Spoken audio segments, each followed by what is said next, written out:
ક્રિયાફલમ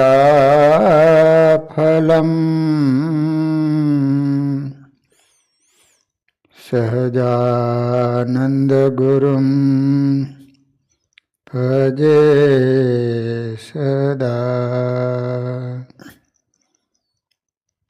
ઓમ અવતારિણી શ્રી સ્વામિનારાયણાય નમો નમઃ. શ્રી હરિકૃષ્ણાય ઘનશ્યામાય નીલકંઠાય શરીયોદાસાય નમો નમઃ. બોલો સ્વામિનારાયણ ભગવાનની, શ્રી હરિકૃષ્ણ મહારાજની, શ્રી નરનારાયણ દેવની, શ્રી લક્ષ્મીનારાયણ દેવની જય. શ્રી રેવતી બળદેવજી મહારાજની જય.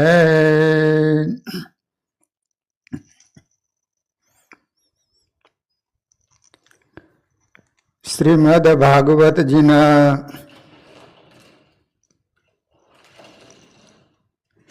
પંચમ સ્કંદમાં છેલ્લે નરકોનું વર્ણન કરવામાં આવ્યું કે જેવા પાપ કરે એ પ્રમાણે 28 નરકના કુંડો બતાવવામાં આવ્યા છે. નરકનું વર્ણન જ્યારે પરીક્ષિત રાજાએ સાંભળ્યું, તરત જ સુખદેવજી મહારાજને પૂછે છે કે ગુરુદેવ, આવા નરકોમાં ન જવું પડે તેવો કોઈ ઉપાય બતાવો. આપે પ્રવૃત્તિ ધર્મ અને નિવૃત્તિ ધર્મની કથા સંભળાવી, પણ આ નરક લોકના વર્ણન ભયજનક છે, ત્યાં જવાનો પ્રસંગ ન આવે તે માટે મારે શું કરવું જોઈએ? સુખદેવજી વર્ણન કરે છે કે રાજન, પાપ કરવાથી મનુષ્ય નરકમાં પડે છે. માટે કર્મ કરતા પહેલા બહુ વિચાર કરવો. જે પાપ આપણે કરશું એ પાપ આપણે એકલાને જ ભોગવવું પડશે. બીજા કોઈ આપણી સાથીદાર નહીં બને, ભાગીદાર નહીં બને. વાલિયો લૂંટારો હતો ને, જે કોઈ રસ્તે નીકળે એ બધા એને લૂંટી લે, મારી નાખે. એમાં બરોબર નારદ મુનિ નીકળ્યા, એટલે તરત જ નારદ મુનિને પકડ્યા. નારદ મુનિ કહે છે કે વાલિયા, તું જે આ પાપ કરેશ કોના માટે કરેશ? તો કે મારે પરિવાર છે, પત્ની છે, દીકરા દીકરીઓ છે.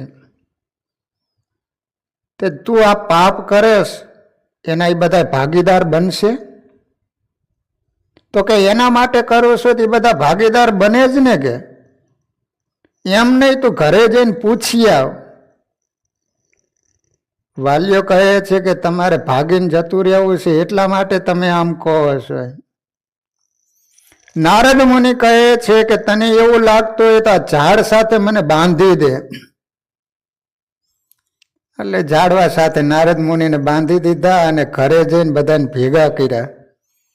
એ કે હું આ રીતે માણસોને લૂંટીને મારીને પાપ કરીને પૈસો લાવું છું, તો એના તમે ભાગીદાર બનશો ને પાપના? ઓલા કે જો અમે કોઈ પાપના ભાગીદાર નથી બનવાના. અમે તમને ક્યાં કહીએ છીએ કે આવા પાપ કરીને પૈસા લાવો એમ. હવે વાલિયાને ખ્યાલ આવ્યો કે ઓહો, હું તો એમ માનતો હતો કે આ બધા પાપના ભાગીદાર બનશે. એ આવે આવીને સીધો નારદ મુનિના પગમાં પડી અને કહે છે કે મને આ પાપમાંથી મુક્ત કરો. નારદ મુનિ કહે છે કે ઝાડવા હારે બાંધ્યો છે એમાંથી પહેલા મને તો મુક્ત કર. અને નારદ મુનિના સમાગમથી વાલીઓ લૂંટાલો વાલ્મીક ઋષિ બની ગયા. એટલે અહીંયા ભાગવતજી એમ કહે છે કે માણસ પાપ કરે છે તેનાથી નરકમાં જવું પડે છે.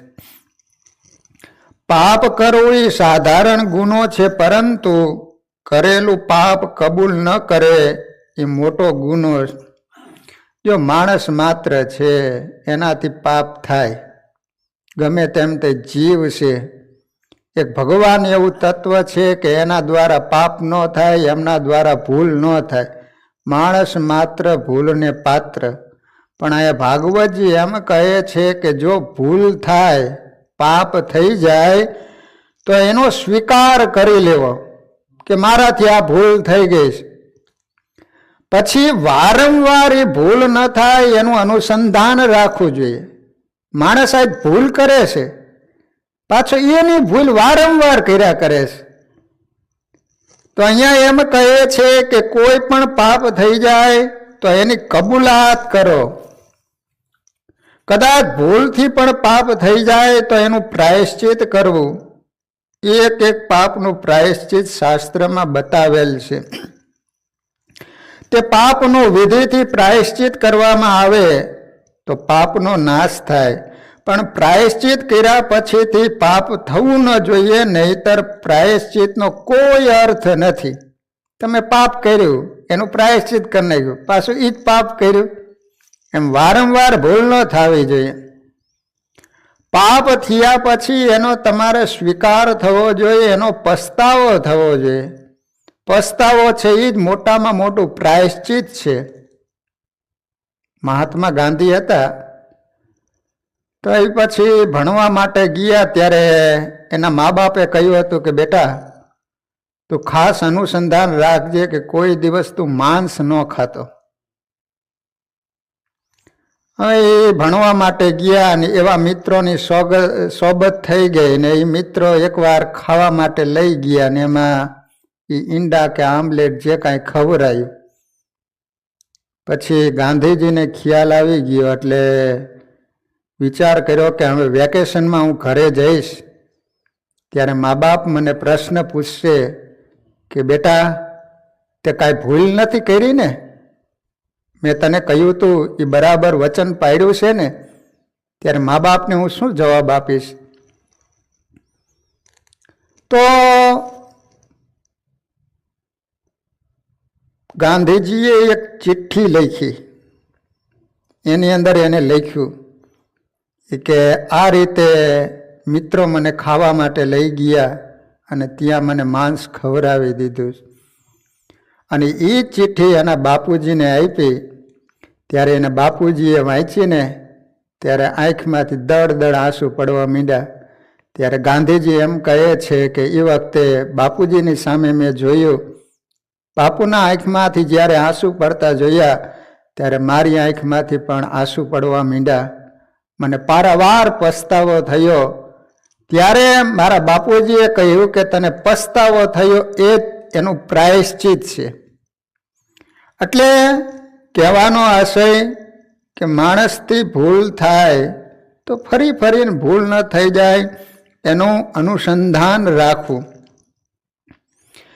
રાજાએ પૂછ્યું, વિધિપૂર્વક પાપના પ્રાયશ્ચિતથી પાપનો નાશ થાય છે, પણ પાપ કરવાની વાસનાનો નાશ થતો નથી.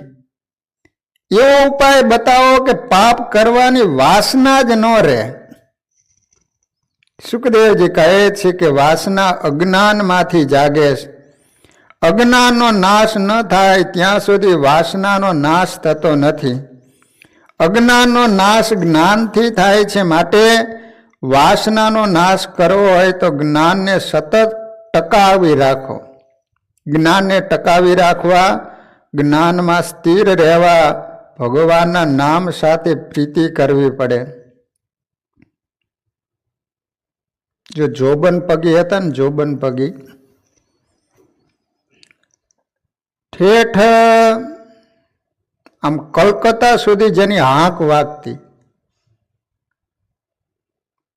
કોઈ પણ છોકરું રડતું હોય ને એમ કહે કે જોબન આવ્યા તો એ છોકરું બંધ થઈ જાય, આટલી જેની હાંક વાગે. કોઈને લગ્ન કરવા માટે જવું હોય ને તો જોબન બાપાની પાસે આવે અને જોબન પગી એને તીર આપે. કોઈ પણ માણસ જાનને લૂંટવા માટે આવે ને તો એ તીર બતાવે કે આ જોબન પગીનું તીર છે, તો કોઈ માણસ એને લૂંટે નહીં. સયાજીરાવ સરકાર જોબન પગીને પકડી નહોતા શક્યા. એ જમાનામાં ગાયકવાડ સરકાર એટલે મહાસત્તા કહેવાય. સ્વામિનારાયણ ભગવાન એમને ત્યાં આવ્યા ત્યારે જોબન પગી એક પેટી લાવ્યા. મહારાજ કે શું છે આમાં? તે ખોલીને તે અંદરથી જનોઈ નીકળી પેટીઓ. મહારાજ કે શાની જનોઈ છે? એ કે મહારાજ હું બ્રાહ્મણને મારી નાખું ને પછી હું જનોઈ લઈ લેતો. જે આ પેટી ભરી છે ને આટલા બ્રાહ્મણો મેં મારી નાખ્યા છે. બીજા તો કેટલા માણસો મારી નાખ્યા એની કોઈ ગણતરી જ નથી. એમ આવો જોબન પગી હતો. પણ એ સ્વામિનારાયણ ભગવાનની પાસે દબાણમાં જ્યારે યજ્ઞ કર્યો ત્યારે ઘોડી ચોરવા માટે આવ્યો અને ઘોડીએ ભગવાને દર્શન આપ્યા. જોબન પગીને ખ્યાલ આવી ગયો કે ભગવાન છે. સવારનો સમય થતાં જ મહારાજ સભા ભરીને બેઠા હતા અને એ વખતે જોબન પગી આવે છે. ત્યાં તો મહારાજની સાથે જે પાર્ષદો હતા એ બધાએ હાથમાં હથિયાર લઈ લીધા ને ઊભા થઈ ગયા કે જોબન આવે છે. સ્વામિનારાયણ ભગવાન કહે છે કે આજ જોબન લૂંટવા માટે નથી આવતો પણ લૂંટાવા માટે આવે છે. ખબરદાર કોઈએ પણ હથિયાર ઉગામ્યું તો. જોબન પગી મહારાજની પાસે આવ્યા, ચરણમાં ઢગલો થઈ ગયો, આંખમાંથી દળદળ આંસુ પડવા માંડ્યા. મહારાજે જોબન પગીના માથે હાથ મૂક્યો. સ્વામિનારાયણ ભગવાન જોબન પગીને કહે છે કે જોબન, તમારા જે કાંઈ પાપ થઈ ગયા છે ને એનો તમે એકરાર કર્યો છે એ જ એનું પ્રાયશ્ચિત છે. તમારા સારા ગુના અમે માફ કરીએ છીએ. ત્યારે જોબન પગી કહે છે કે મહારાજ મારા તમે પાપ લઈશો ને તો સૂરજ સમાન તમારું મુખ છે ને કાળી તાવડી જેવું મુખ થઈ જાય છે. એટલા તો મેં પાપ કર્યા છે. ભગવાન કહે છે કે જોબન તને ખ્યાલ નથી કે આજ તારી સામે કોણ ઊભા છે એમ. અને મહારાજે જોબન પગીના હાથમાં પાણી આપી અને વર્તમાન ધરાવ્યા. કહેવાય છે કે જોબન પગીએ નીચે પાણી મૂક્યું ને તો પથ્થરની શિલા હતી એ ફાટી ગઈ. આટલા જેના પાપ કરેલા હતા પણ ભગવાનની આગળ સ્વીકાર કરી લીધા. અને પછી જોબન પગી કેવા ભગવાનના ભગત થઈ ગયા. પછી એને જીવનમાં કોઈ પાપ ન થવા દીધા. એટલા માટે ભૂલ થઈ જાય, માણસ માત્ર ભૂલ કરે પણ ભૂલ થયા પછી એનો પસ્તાવો થવો જોઈએ અને વારંવાર ભૂલ ન થાય એનું અનુસંધાન રાખવું જોઈએ. જો જેતલપુરની વેશ્યા હતી તો એને કેટલા બધા પાપ કરેલા હતા પણ એ ભગવાનની પાસે આવી અને સ્વીકાર કર્યો કે હે મહારાજ મારાથી આટલી ભૂલું થઈ ગઈ છે. તો ભગવાને એને મુક્તાનંદ સ્વામીની સાથે કલ્યાણ કર્યું. જેસલ અંજાર કચ્છનો ખોખાર બારવટીયો પણ એની પત્ની તોરલ મળી અને કીધું એ ઓલા હોડકામાં બેસીને જતા હતા અને એ ડૂબવા માંડ્યું. ત્યારે તોરલે કહ્યું કે જેસલ આમાંથી તારે બચવું હોય તો જેટલા પાપ કર્યા છે એ પાપનો તું સ્વીકાર કરી લે. પોકારવા માંડ તારા પાપના કે મેં આટલા પાપ કર્યા. પાપ તારું પ્રકાશ જાડેજા ધર્મ તારો સંભાળ રે. એની અંદર જો ઓલા એ જાડેજા કહે છે કે આટલા મેં પાપ કર્યા છે. તો એ પાપનો પહાડ હતો એને બદલે પીર થઈને આજે પૂજાય છે. કદાચ અંજાર તમે ગયા હોય ને તો ખ્યાલ હોય, એની આજ પણ સમાધિ છે અંજારમાં. કેટલું બધું માણસો દર્શન કરવા માટે જાય છે. તો અહીંયા સુખદેવજી મહારાજ પરીક્ષિત રાજાને કહે છે કે પરમાત્મા નામ સાથે પ્રીતિ કરવી પડે. જ્ઞાનને અખંડ ટકાવી રાખવું હોય તો અજ્ઞાનનો નાશ કરવા એક સરસ ઉપાય બતાવેલો છે. તમારા પ્રાણને પરમાત્માને અર્પણ કરો. ભગવાનને જે પ્રાણ અર્પણ કરે તેને પાપ કરવાની ઈચ્છા થતી નથી. તેનો અહંકાર નષ્ટ થાય છે, અજ્ઞાનનો નાશ થાય છે. બીજા ઉપાયોમાં તપ, બ્રહ્મચર્ય, શમ, દમ, મનની સ્થિરતા, દાન, શૌચ, યમ, નિયમ વડે પણ પાપની વાસનાનો નાશ થાય.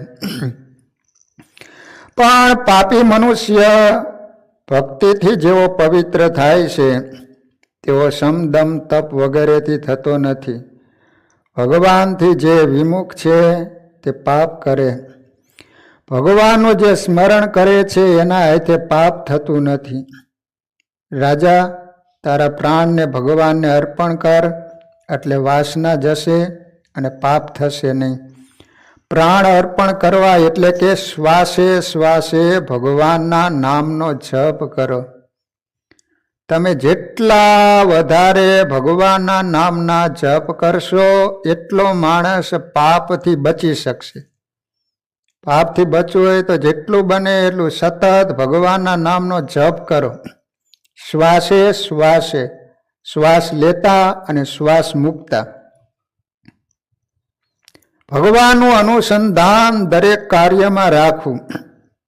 લોભી જેમ પ્રતિ શ્વાસે દ્રવ્યનું ચિંતન કરે છે એમ ભગવાનનું ચિંતન કરવાનું છે. છઠ્ઠા સ્કંદમાં 3 પ્રકરણો છે. પહેલું પ્રકરણ છે એ ધ્યાન પ્રકરણ છે. 14 અધ્યાયમાં ધ્યાન પ્રકરણનું વર્ણન છે.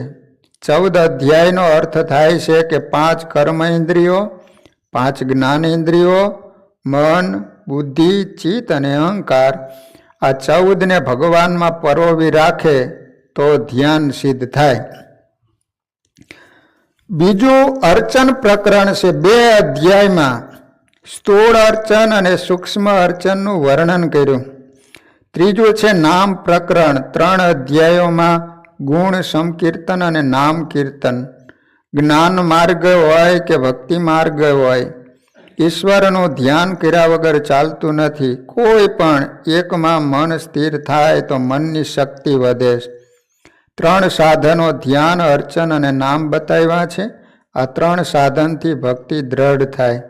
આ 3 સાધન ન થાય તો કંઈ વાંધો નહીં, પણ આમાંના એક સાધનને તો પકડી રાખો, એમાં દ્રઢ નિષ્ઠા રાખો. કોઈ પણ સાધન વગર સિદ્ધિ પ્રાપ્ત થતી નથી. મનુષ્ય જીવનમાં લક્ષ્ય નક્કી કરીને તે ધ્યેયને સિદ્ધ કરવા ગમતું સાધન કરવું જરૂરી છે. આ કળીકાળમાં કાંઈ થઈ શકતું નથી, તેથી નામ સ્મરણનો આશરો લેવો થોડો સહેલો છે. અત્યારે સમય એવો આવ્યો છે કે યોગથી, જ્ઞાનથી મુક્તિ મેળવવી કઠણ છે. એટલે કલિકાળમાં નામ સેવા પ્રધાન બતાવી. સ્વરૂપ સેવા ઉત્તમ છે, પણ તેમાં પવિત્રતાની જરૂર છે. કળિયુગનો માણસ એવી પવિત્રતા રાખી શકતો નથી, તેથી કળિયુગમાં નામ સેવા પ્રધાન છે. જે વસ્તુ ન દેખાય એનું નામ પકડી રાખો તો નામમાંથી સ્વસ્વરૂપ પ્રગટ થશે. સ્વરૂપનું નામને આધીન છે. ભગવાનના નામનું કીર્તન કરો, એમના નામનો આશ્રય કરો, એટલે ભગવાનને પ્રગટ થવું પડે. સીતાજી અશોકવનમાં ધ્યાન સાથે નામ સ્મરણ એવી રીતે કરે છે કે ઝાડના પાંદડામાંથી રામનો ધ્વનિ નીકળે છે. કલિકાલમાં અનેકોના ઉદ્ધાર ભગવાનનું નામ કરે છે. કળિયુગ કેવળ નામ આધારા, સુમીર સુમીર નર ઉતરેહુ પારા. કળિયુગમાં આપણાથી બીજા કોઈ સાધન નહીં થઈ શકે. સતયુગમાં માણસો કેવા સાધન કરતા, હજારો વર્ષો સુધી તપ કરતા. અત્યારે આપણાથી તપ થાય? 15 દિવસે એકાદશી આવે ને તોય આપણને દેશમથી હનેપાત ઉપડે કે કાલ એકાદશી છે, શું કરશું. એક 15 દિવસે આપણે એકાદશીનો ઉપવાસ નથી કરી શકતા તો બીજી શું સાધના કરી શકવાના હતા કયો? પણ શાસ્ત્રો એમ કહે છે કે સતયુગમાં હજારો લાખો વર્ષો સુધી તપ કરતા તો એને ભગવાન મળતા કે દર્શન પણ નહોતા થતા. પણ કળિયુગમાં માત્ર ને માત્ર ભગવાનનું સ્મરણ કરો, ભગવાનના નામનો જપ કરો તો તમને અવશ્ય ભગવાનના દર્શન થાય. કલિયુગ કેવલ નામ આધારા, સુમિર સુમિર નર ઉતરેહુ પારા. પરંતુ કળિયુગના માણસની વિધિ વિચિત્રતા જુઓ કે એને પ્રભુના નામમાં પ્રીતિ થતી નથી. હાવ સહેલું અને સસ્તું ભગવાનનું નામ છે તો એ માણસ સહેલું ન કરે, અઘરું જ કરવું. બોલો એને પ્રભુમાં પ્રીતિ ના થાય ત્યાં સુધી સંસારની આસક્તિ છૂટતી નથી. પ્રભુ નામમાં નિષ્ઠા થવી કઠણ. પૂર્વ જન્મના કોઈ સંસ્કારોને લીધે પ્રભુ નામમાં નિષ્ઠા થતી. નામ સ્મરણ થતું હોય તો જીભ અટકી પડે છે. માનવની આ જીભથી બહુ પાપ થાય. જીભ નિંદા કરે છે, જીભ પોતાને વિશે વ્યર્થ ભાષણ કરે છે. એટલે જીભથી પરમાત્માના નામનો જપ થતો નથી. પાપ જીભને પકડી રાખે છે. તમે વિચાર કરો કે આપણે સવારે ઉઠીએ છીએ, રાત્રે સૂઈએ છીએ, આખા દિવસ દરમિયાન આપણે ભગવાનના કેટલા નામ લઈ કયો? લો એની સામે આપણે જગતનું કેટલું બધું બોલીએ છીએ. એટલે અહીંયા ભાગવતજી એમ કહે છે કે પૂર્વ જન્મના કંઈક સુકૃત હોય તો જ જીભથી પ્રભુનું નામ લઈ શકાય, નહીતર પાપ જીભને પકડી રાખે છે. ક્ષણે ક્ષણે ભગવાનનું નામ લેવું સુલભ છે પણ માનવથી આ થતું નથી. નામમાં દ્રઢ નિષ્ઠા રાખો. નામ નિષ્ઠા થાય તો મરણ સુધરે.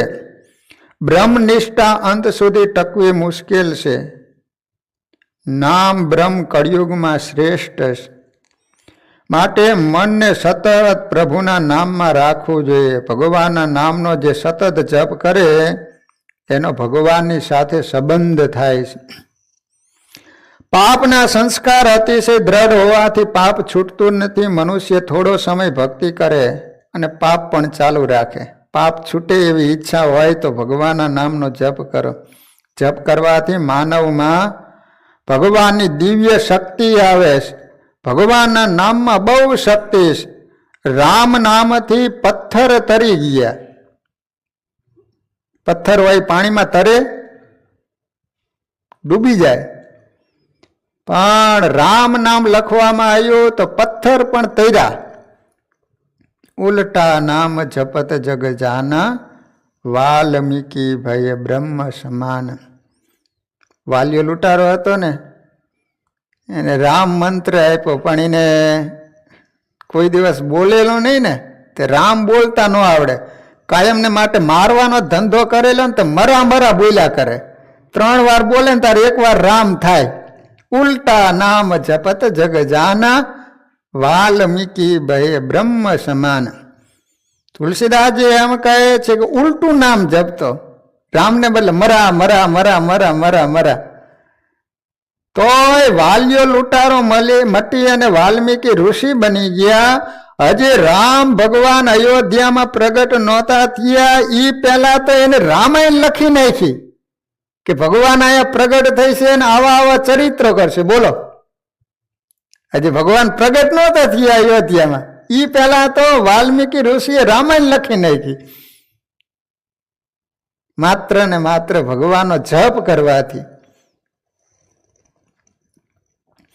એક વખત રામચંદ્ર પ્રભુને વિચાર આવ્યો કે મારા નામથી પથ્થર તરેલા અને વાનરોએ સમુદ્ર ઉપર સેતુ બાંધેલો, મારા નામથી પથ્થર તરે છે તો જો હું પથ્થર નાખું તો શું તરે? ચાલ ખાતરી કરી જોઉં. રાતનો સમય હતો.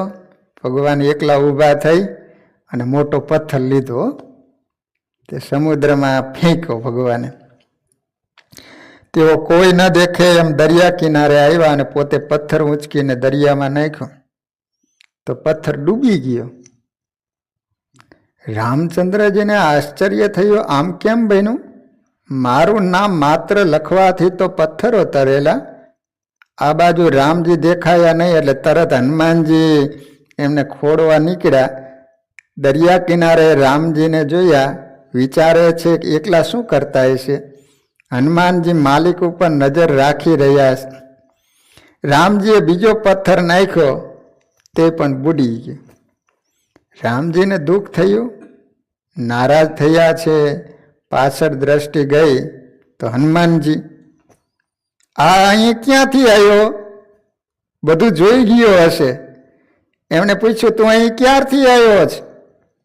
હનુમાનજી કહે, મારા માલિક જ્યાં જાય ત્યાં મારે આવવું જોઈએ.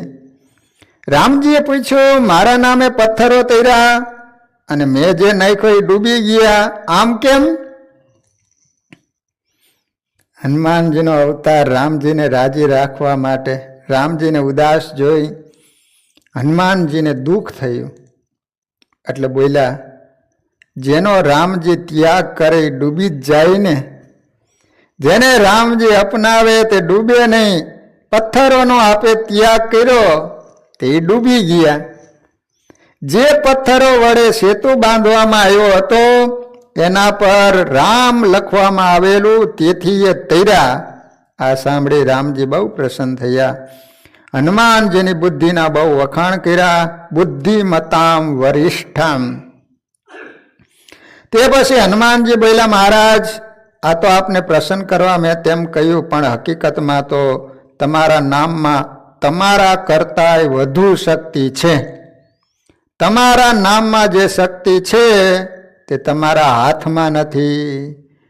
જો રામ ભગવાન જ્યારે પૃથ્વી ઉપર હતા ત્યારે તો કેટલાનો ઉદ્ધાર થયો. કયો હલો, એ સબરી હોય કે અહલ્યા હોય, અમુક માણસોના જ ઉદ્ધાર થયા.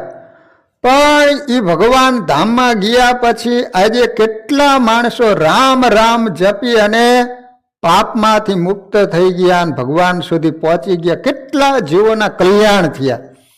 એટલે જે ભગવાન હોય એના કરતા પણ એમના નામના સહાયથી કેટલાય માણસોના કલ્યાણ થાય છે.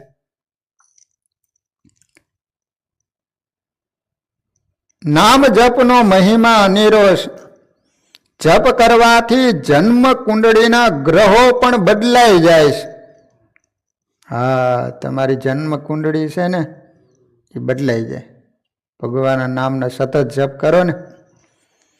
નામ જપ તો જનાબાઈએ કર્યા એવા કરવા જોઈએ. કથા એવી છે કે જનાબાઈ છાણા થાપે.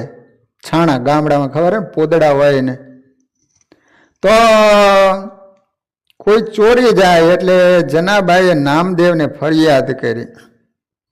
નામદેવ કહે, છાણા તો સૌના સરખા હોય, તારા છાણા ઓળખાય કેવી રીતે? ચોર પકડાય કેમ? મહારાષ્ટ્રમાં જનાબાઈ થઈ ગયા. જનાબાઈએ કહ્યું, મારા છાણા ઓળખી શકશે.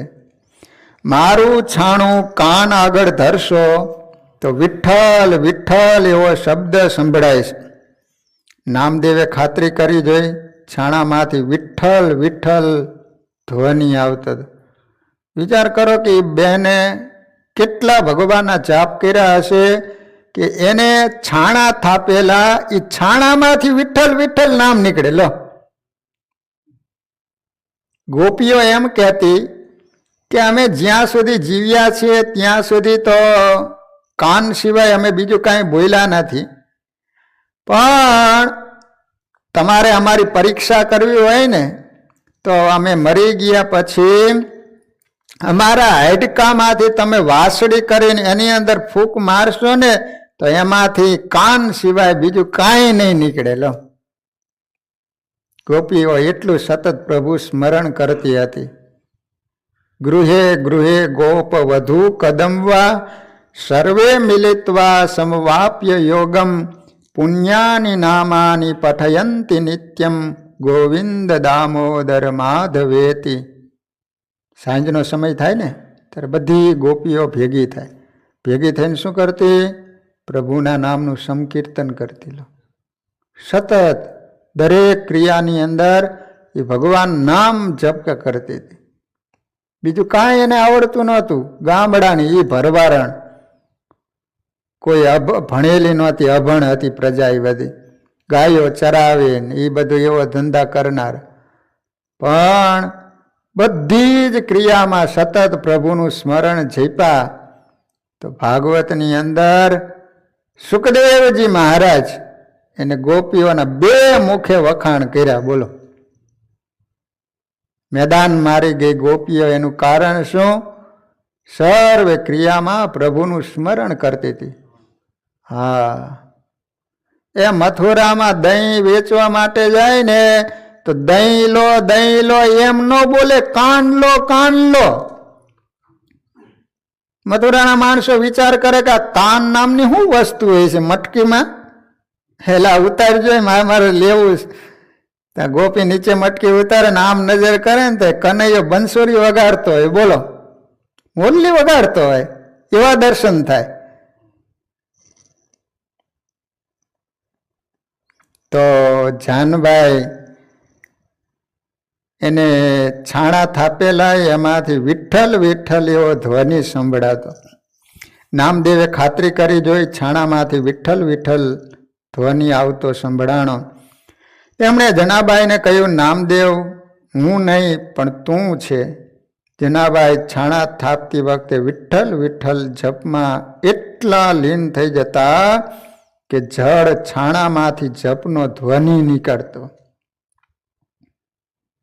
અર્જુન હતા ને, અર્જુન એ દ્વારકા ગયેલા.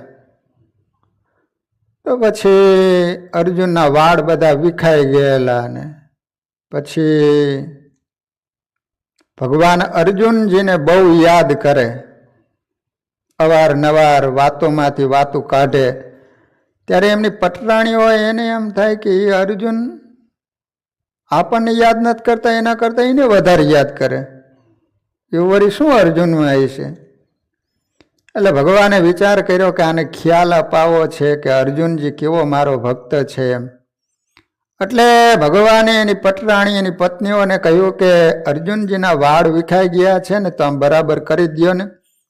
અને આમ જ્યાં વાળનો ટચ કર્યો ને તો વાળમાંથી કૃષ્ણ કૃષ્ણ નાદ નીકળતો હતો. હનુમાનજી મહારાજ છે ને રામ બોલે ને તો શરીરની અંદર કેટલા રૂવાડા છે ખબર? 3 કરોડ રૂવાડા છે. હા, તો હનુમાનજી મહારાજ એકવાર રામ બોલે તો એના શરીરમાં જેટલા રોમ છે એ રોમે રોમે રામ રામ રામ નીકળતું હતું. લો, હનુમાનજી મહારાજ એટલા જપ કરતા હતા સતત. આમથી હનુમાનજી મહારાજમાં તાકાત આટલી નથી. એ તાકાત કોની હતી? મંત્રના જાપની તાકાત છે. તમે પણ સતત ભગવાનનો જપ કરો ને, તમારામાં એટલી તાકાત આવે. તમે બોલો એ થાય. આ બધા આપણા સંતોના ચરિત્રો વાંચીએ છીએ, આટલા સમર્થ હતા. એનું કારણ શું હતું? ભગવાનના નામનો સતત જપ જ કરતા હતા. જેટલું ભગવાનનું સ્મરણ કરો એટલી ભગવાનની શક્તિ તમારામાં આવે. આ હનુમાનજી મહારાજ લંકા ગયા તો એ 400 ગાઓનો સમુદ્ર ઉલ્લંઘન કર્યો. એનું કારણ શું હતું? તો હનુમાનજી મહારાજે રામ નામની વીંટી મુખમાં રાખી હતી. એનો અર્થ શું થયો? ભગવાનનું નામ લઈને ગયા હતા એટલે 400 ગાઓનો સમુદ્ર ઉલ્લંઘન કરી ગયા. અગર કોઈની તાકાત ખરી એ લંકામાં જવું એટલે એનો પહેરો કેવો હતો એ તો રામાયણ વાંચો તો તમને ખ્યાલ આવે. હનુમાનજી મહારાજે મચ્છરનું સ્વરૂપ ધારણ કરીને અંદર પ્રવેશ કરવા ગયા તો એને પકડી પડ્યા હતા. એનો બંદોબસ્ત તમે દેખો. હનુમાનજી મહારાજે મચ્છરનું સ્વરૂપ ધારણ કર્યું એમ કહે છે રામાયણ, તો એને પકડી પાડ્યા. લો, ક્યાં જવું છે તમારે? તો એ લંકામાં કોઈની તાકાત નહોતી કે પ્રવેશ કરી શકે, પણ હનુમાનજી મહારાજ બધા જ કાર્યો કરીને પાછા આવ્યા. એનું કારણ પ્રભુના નામનો તાકાત હતી.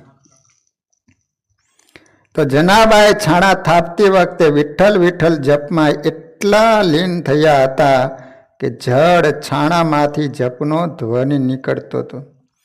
પ્રાચીન સમયમાં સંતો ભક્તો ક્યાંય ભણવા ગયા હોય એવું એના ચરિત્રમાં ક્યાંય લખ્યું જ નથી, પણ ભગવદ ભક્તિથી ચિત્ત શુદ્ધ થતા અંદરથી જ્ઞાનનું સ્ફુરણ થતું હતું. પંડિતો શાસ્ત્ર પાછળ દોડે છે અને મીરાબાઈ જે બોલે એની પાછળ શાસ્ત્રો દોડે છે. મીરાબાઈ કોઈ સ્કૂલમાં ભણવા ગયા એવી ક્યાંય કથા આવે છે? મીરાબાઈએ જે ભજનો બનાવેલા છે એના ઉપર આજ પીએચડી કરે છે. એના એવા એવા શબ્દો છે કે આજ પણ તમે એ કોષ ગુજરાતી કોષમાં જ નથી મળતા. લો, ગંગા સતી એક ગામડાની અભણ મહિલા, એના જે ભજન છે આપણને એમ થાય કે હા, એનું કારણ શું હતું? અંદરથી સ્ફુર્યા છે. એટલું ભગવાનનો જપ કર્યો, એટલું ભગવાનનું ભજન કર્યું, અંદરથી સ્ફુરણા થઈ. તો આ રીતે છઠ્ઠા સ્કંદની અંદર ભગવાનના નામનો કેટલો બધો મહિમા છે એ વિશે અજામિલની કથા આવે છે કે અજામિલ બ્રાહ્મણ હતો, પણ કુસંગને કારણે એ બગડી ગયો હતો. પછી તો પોતાના બધા ધર્મો મૂકી દીધા અને પછી તો પાપ કરતો થઈ ગયો હતો. અને પછી સંતો આવ્યા અને પુત્રનું નામ નારાયણ પાડવામાં આવ્યું. એ સારી કથા આપણે કાલે શ્રવણ કરીશું. ભલા ભક્તજનો, એક હરિભગતે પ્રશ્ન એવો પૂછ્યો હશે કે આ ઘીનો દીવો એ કઈ રીતે એની વિધિ હોય છે, શા માટે કરવામાં આવે છે, એ વિશે થોડુંક જણાવજો. તો ભક્તજનો, શાસ્ત્રોમાં એવું લખ્યું છે કે દીવો છે એ કોઈ દિવસ પૃથ્વી ઉપર મૂકવો નહીં. કોઈ પણ આસન નીચે પાત્ર, એના ઉપર આસન અથવા તો ચોખા મૂકી અને એના ઉપર દીવો મૂકવો. શાસ્ત્રોમાં એવું પણ લખ્યું છે કે પૃથ્વી ઉપર ડાયરેક્ટ દીવો મૂકે છે તો એને 100 જન્મ સુધી બ્રાહ્મણના ઘરે જન્મ મળતો નથી. પછી દીવાને તમે પ્રગટાવો પછી તુરત જ હાથ પ્રક્ષાલન કરી લેવો, કહેતા હાથને ધોઈ નાખવો. ઘીનો દીવો તો ઘી છે એ ગાયનું શુદ્ધ ઘી, એના દ્વારા અખંડ દીવો કરવો. પછી ઘીનો દીવો શામાં કરવો? તો માટીનું પાત્ર હોય એમાંય પણ કરી શકાય, જેને કોળિયું કહે છે ને. હા, તો એ કુંભારને ત્યાંથી લાવો તો પહેલાં એને પાણીની અંદર 10 થી 12 કલાક સુધી બોળી રાખો કે જેને કારણે તમે અંદર ઘી પૂરો તો એ પી ન જાય. અથવા તો ગમે તે બીજો ઘીનો દીવો કોઈ પણ પાત્ર, અષ્ટધાતુ કહેવાય છે, ત્રાંબાનો હોય તોય ચાલે, તમારી પાસે જે હોય એમાં પણ અખંડ દીવો કરી શકાય. પણ એટલું ખરું કે પાત્ર તૂટેલું ન હોવું જોઈએ.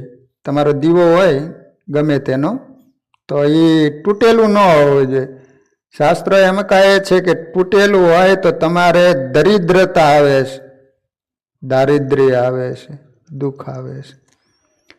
પછી ઘીનો દીવો હોય તો જે ભગવાનની મૂર્તિ હોય એના જમણા હાથ તરફ રાખવાનો, અને તેલનો દીવો હોય તો ડાબા હાથ તરફ રાખવાનો. હવે ઘીનો અખંડ દીવો કઈ દિશામાં રાખવો? તો અહીંયા શાસ્ત્રોમાં એવું બતાવવામાં આવ્યું છે કે પૂર્વ દિશામાં ઘીના દીવાને રાખવામાં આવે તો તમારું આયુષ્ય અને સુખ સમૃદ્ધિ વધે છે. ઉત્તર દિશામાં દીવાને રાખવાથી, અખંડ દીવો કરવાથી ધન ધાન્ય વૃદ્ધિ પામે છે. અને પશ્ચિમમાં જો તમે રાખો તો દુઃખનું કારણ બને છે, અને દક્ષિણમાં રાખો તો હાનિકારક બને છે, તમારા ઘરમાં કંઈક નુકસાની થાય. એટલે દીવો કઈ દિશામાં રાખવો? તો બે દિશા સારી, પૂર્વ દિશા અને ઉત્તર દિશામાં. પછી એની ઓલી વ્હાઈટ છે ને, વ્હાઈટ હોય ને, તો એના માટે કપાસની બનાવી, કપાસ હોય એનાથી આમ વણી નાખવાની હાથથી. અને તેલનો દીવો હોય તો આપણે હાથે નાડા છડી તમે બાંધો છો ને, આ એની દિવેટ બનાવવાની, લાલ કલરની, એવું લખવામાં આવ્યું છે. અને એ પાછી બહુ જાડી નહીં, બહુ પાતળી નહીં, મધ્ય પ્રકારની રાખવી. પછી તમારે દીવો છે ને, ઘીનો કરો તો ફક્ત ઘીથી, અને તેલનો કરો તો તેલથી, બંને મિક્સ કરી અને દીવો નહીં કરવાનો કોઈ દી. ઘણા ભૂલ કરતા હોય છે, ઘી અને તેલ બંને ભેગું કરીને દીવો કરતા હોય છે. તો કોઈ દિવસ બંનેને મિક્સ કરી અને દીવો નહીં કરવાનો. પછી દીવો તમે અખંડ, દાખલા તરીકે કોઈ નવરાત્રામાં 9 દિવસ સુધી અખંડ રાખતા હોય છે, તો અત્યારે અધિક માસમાં ભગવાનને રાજી કરવા માટે, પ્રસન્ન કરવા માટે અખંડ દીવો રાખતા હોય. તમારા કંઈક અનુષ્ઠાન ચાલતા હોય તો અખંડ દીવો તમે રાખતા હોય છે. તો પછી જ્યાં તમે સ્થાપના કરી હોય ત્યાંથી વારંવાર ઉઠાવ્યા નહીં કરવાનું, એક દિશામાં એક ઠેકાણે બીજે ઠેકાણે એ રીતે મૂક્યા નહીં કરવાનું. પછી જે અખંડ તમારે દીવો હોય એનાથી ભગવાનની આરતી નહીં ઉતારવાની, એના આરતી માટે તમારે બીજો દીવો કરવાનો કે બીજી આરતી કરવાની. પણ જે અખંડ દીવો હોય ઘણીવાર એનાથી ને તમે આરતી ઉતારેલો, એ ન ચાલે. જે અખંડ દીવો હોય એનાથી આરતી નહીં ઉતારવાની. પછી શાસ્ત્રો એમ કહે છે કે 14 દેવતાઓ, એટલે વરુણ દેવ છે, વાયુદેવ છે, જળ દેવતા છે, એ આપણા જે કર્મના સાક્ષી છે ને, એ આપણી સાથે અખંડ રહેતા હોય છે. આપણે જે કર્મો કરતા હોઈએ છીએ એના એ સાક્ષી, આપણે જ્યારે જન્મ્યા ને ત્યારે એ 14 આપણા સાક્ષી બનેલા, કે જે કાંઈ તમે કર્મ કરશો એનો હિસાબ તમારે આપવો પડશે. તો એ 14 દેવતાઓની પ્રસન્નતા એની ઉપર થાય છે.